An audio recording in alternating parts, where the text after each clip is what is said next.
السلام علیکم۔ Story make کے محترم سامعین، عبدالغفار کا سلام قبول کیجئے۔ سامعین، آج کی ہارر سٹوری کا عنوان ہے تہ خانہ۔ دروازہ بند ہوتے ہی مکمل تاریکی چھا گئی۔ میں نے ٹٹول کر دیوار کا سہارا لیا اور پھر سیڑھی پر قدم رکھا۔ آہستہ آہستہ، احتیاط سے، دوسری سیڑھی، پھر تیسری۔ ہر طرف گھپ اندھیرا تھا۔ عجیب سی بو ہر طرف پھیلی تھی، سیلن جیسی۔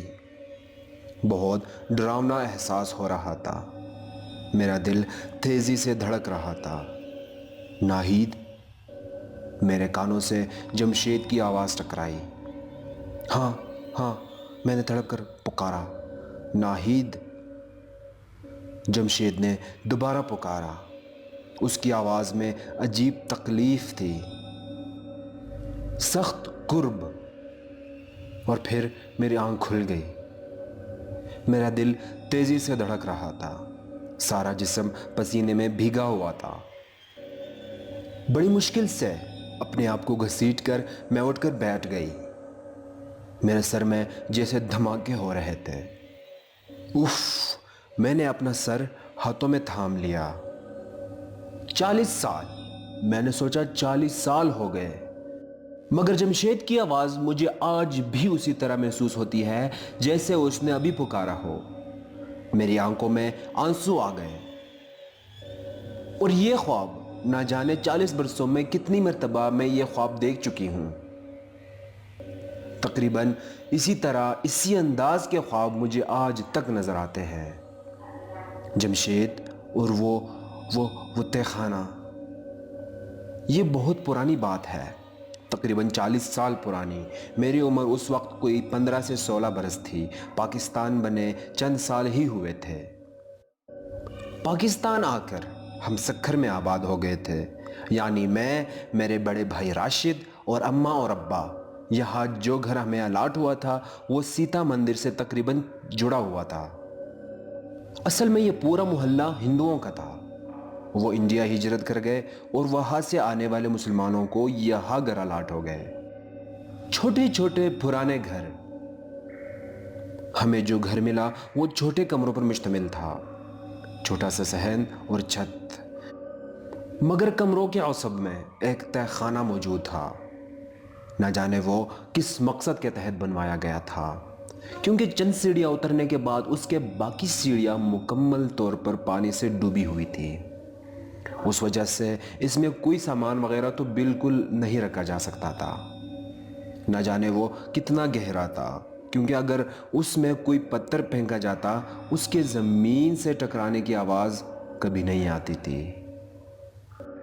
محلے کے لوگ جو مہینوں برسوں سے رہ رہے تھے، ان میں اس تہ خانے کے متعلق پراسرار باتیں مشہور تھی۔ کچھ کا کہنا تھا اس تہ خانے سے ایک سرنگ سیتا مندر کے اندر تک جاتی ہے، عین سیتا دیوی کے مورتی کے نیچے۔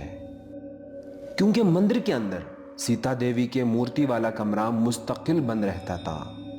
اس کا تالا صرف بڑے پجاریوں کے زیر نگرانی ان کے خاص دنوں پر ہی کھلتا تھا۔ مستقل پانی کڑا رہنے سے تہ خانے میں ایک عجیب بو سی پیدا ہوئی تھی۔ اس گھر میں شفٹ ہوتے ہی ابا نے تہ خانے کی کنڈی اچھی طرح بند کر دی تھی اور مجھے اور راشد بھائی کو سختی سے ہدایت کر دی تھی کہ ہمیں اس کے اندر نہ جانا چاہیے۔ راشد بھائی مجھ سے عمر میں چند برس بڑے تھے، شرارتوں سے ان کا دور دور تک کوئی واسطہ نہیں تھا، مگر لڑکی ہونے کے باوجود میں بہت شرارتی تھی اور اکثر اپنی سہیلیوں کے ساتھ تہ خانے کی کنڈی کھول دیتی۔ ہم اس کے اندر جاتے اور مختلف تبصرے کرتے اور اس کے بارے میں سنی سچی اور من گھڑت باتیں کرتے۔ اس گھر میں آنے کے 2 سال بعد ہماری اماں کا انتقال ہو گیا۔ وہ کچھ عرصے سے بیمار تھیں۔ ان کے انتقال کے بعد ہماری رشتے کی پھپھی حمیدہ ہمارے ساتھ رہنے لگے۔ ان کے زیادہ رشتہ دار انڈیا میں ہی رہ گئے تھے۔ وہ بہت بوڑھی تھی، مگر جیسے تیسے گھر کا کام کر لیتی تھی، کیونکہ میں اس وقت بہت چھوٹی تھی اور کھانا وغیرہ نہیں بنا سکتی تھی۔ ان کے یہاں آنے سے ابا بھی بے فکر ہو گئے اور ان کو بھی سر چھپانے کا ٹھکانہ مل گیا۔ وقت آگے بڑھنے لگا۔ میں نے 10ویں کا امتحان پاس کیا تو تعلیمی سلسلہ ختم ہو گیا، کیونکہ اس وقت وہاں لڑکیوں کا کوئی کالج نہیں تھا، نہ ہی زیادہ تعلیم عام تھی۔ حمیدہ پھپھو مجھ کو گھرداری سکھانے لگی۔ محلے میں میری چند ہم عمر سہیلیاں تھیں، کبھی وہ میری طرف آ جائے اور کبھی میں ان کی طرف ملنے چلی جاتی تھی۔ پرانا زمانہ تھا، نہ ٹی وی تھا، نہ فلم، نہ ہی بازاروں کے چکر لگنے تھے۔ رسالے بھی کبھی کبھار ہی نصیب ہوتے تھے۔ کسی قسم کا کوئی ٹائم پاس نہیں تھا۔ میری کوئی بہن بھی نہیں تھی۔ اماں کا بھی انتقال ہو چکا تھا۔ راشد بھائی ابا کے ساتھ دکان میں بیٹھتے تھے۔ صبح کے نکلے، دوپہر کو صرف کھانے کے وقت تھوڑی دیر کو آتے، پھر نکلتے تو شام کی خبر لیتے۔ عشاء کی نماز پڑھتے ہی سو جانے کا رواج عام تھا۔ میری فطرت اور میری اٹھان اس ماحول کے سخت خلاف جا رہی تھی۔ میں جیسے جیسے بڑی ہو رہی تھی، میرے اندر جیسے پارا بھرنے لگا تھا۔ ایک پیر صحن میں ہوتا تو دوسرا چھت پر، کبھی ایک سہیلے کے گھر تو کبھی دوسری سہیلے کے۔ اکثر وہ میرے گھر میں جمع ہوتے، کیونکہ یہاں روکنے ٹوکنے والا کوئی نہیں تھا۔ ابا اور راشد بھائی دکان میں ہوتے تو حمیدہ پھپھو تو بیچاری کہیں گنتی میں ہی نہ تھی۔ وہ اب کم سنتی تھیں اور ان کو دکھائی بھی کم دینے لگا تھا۔ ہم سہیلیاں آپس میں خوب مزے کرتے، کہانیاں سنائیں، اور اس وقت کے حساب سے چند میک اپ کی چیزیں میسر تھیں، ان سے میک اپ کیے جاتے، ریڈیو پر گانے لگاتے، الٹے سیدھے ڈانس کے نام پر ہاتھ پیر مارتے۔ اکثر ہماری گفتگو کا سلسلہ پراسرار تہ خانے اور اس سے متصل سیتا مندر پر جا نکلتا تھا، اور پھر من گھڑت باتیں کہاں سے کہاں جا نکلتی۔ میں اپنے سہیلیوں میں سب سے خوبصورت تھی، بلکہ سہیلیوں میں کیا، میں تو شاید اس وقت شہر میں ہی سب سے زیادہ خوبصورت تھی۔ اس بات کا اندازہ مجھے خوب تھا، جو مجھے دیکھتا ہی رہ جاتا۔ اس ہر نوجوان میں حد سے زیادہ نڈر بھی تھی۔ شام کو تو کیا، مجھے رات میں بھی کبھی کسی سے ڈر نہیں لگتا تھا۔ آرام سے اندھیری گلیوں میں گزرتی، اپنی سہیلیوں کے گھر چلی جاتی۔ ماں تو نہیں تھی کہ برے بھلے کا تمیز سکھاتی۔ ایسے ہی نہ جانے کیسے کسی طرح جمشید سے دوستی ہو گئی۔ جمشید میری گلی میں ہی رہتا تھا۔ وہ راشد بھائی کا دوست، یا نہ جانے میری وجہ سے ہی دوستی کی تھی۔ وہ اکثر ان سے ملنے آ جاتا تو ہم ایک دوسرے کو دیکھ لیتے، پھر ان کی غیر موجودگی میں آنے لگا۔ رفتہ رفتہ یہ کچی دوستی پیار میں بدل گئی۔ ہم دونوں کو ایک دوسرے کے بغیر چین نہ آتا۔ میں نے جمشید کے متعلق کسی کو نہیں بتایا تھا، یہاں تک کہ اپنی سہیلیوں تک کو نہیں بتایا، کیونکہ اس وقت یہ پیار اور دوستی جو آج کل بالکل عام ہے، سخت برا سمجھا جاتا تھا۔ مجھے اندازہ تھا کہ میری سہیلیاں مجھے ان باتوں سے منع کرے گی یا پھر مجھ سے ملنا ہی ترک کر دے گی، اس لیے ہم چپ چپ کر ملتے تھے، اور ملاقاتوں کے لیے میرا گھر ہی تو آئیڈیل تھا۔ ابا اور بھائی تو ہوتے نہیں تھے۔ حمیدہ پھپھو کام سے فارغ ہو کر دوپہر میں اتنا لمبا سوتی تھی کہ شام میں اٹھنا مشکل ہو جاتا تھا۔ ایسے میں جمشید چپکے سے میرے گھر آ جاتا، اور پھر ہم ہوئے اور ہماری لمبی لمبی باتیں۔ یہ نہیں تھا کہ جمشید کوئی بد فطرت بدمعاش لڑکا تھا، وہ راشد بھائی کی طرح سیدھا سادہ شریف تھا۔ میں کم عمری کی محبت میں کب کچھ سوچتی۔ وہ اکثر کہتا تھا کہ اس کو اس طرح ملنا پسند نہیں ہے، اور جلد وہ میری امی کو میرے رشتے کے لیے بھیجے گا، بس اس کی بڑی بہن کی شادی ہو جائے یا ان کا کہیں رشتہ طے ہو جائے، مگر ایسا کبھی نہ ہو سکا۔ ایک دن ابا معمول سے مطابق دکان جانے کے لیے تیار ہونے لگے تو چکرا کر بیٹھ گئے۔ میں ان کو ناشتہ دے رہی تھی۔ کیا ہوا ابا؟ میں نے گھبرا کر پوچھا۔ آپ کی طبیعت تو ٹھیک ہے؟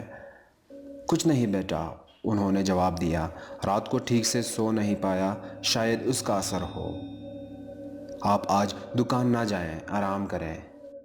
راشد بھائی نے بھی کہا، مگر ابا نے ہماری ایک نہ سنی اور دونوں دکان چلے گئے۔ میں ان کے جانے کے بعد گھر کے کاموں میں لگ گئی۔ کچھ دیر بعد دروازے پر دستک ہوئی اور میرے اندازے کے مطابق جمشید باہر کھڑا تھا۔ دروازہ کھلتے ہی وہ اندر آ گیا۔ میں اس کو دیکھ کر خوشی سے نہال ہو گئی، کیونکہ وہ کئی دنوں سے نہیں ملا تھا اور ہماری کوئی بات نہیں ہو سکی تھی۔ حمیدہ پھپھو حسب معمول سو چکی تھیں۔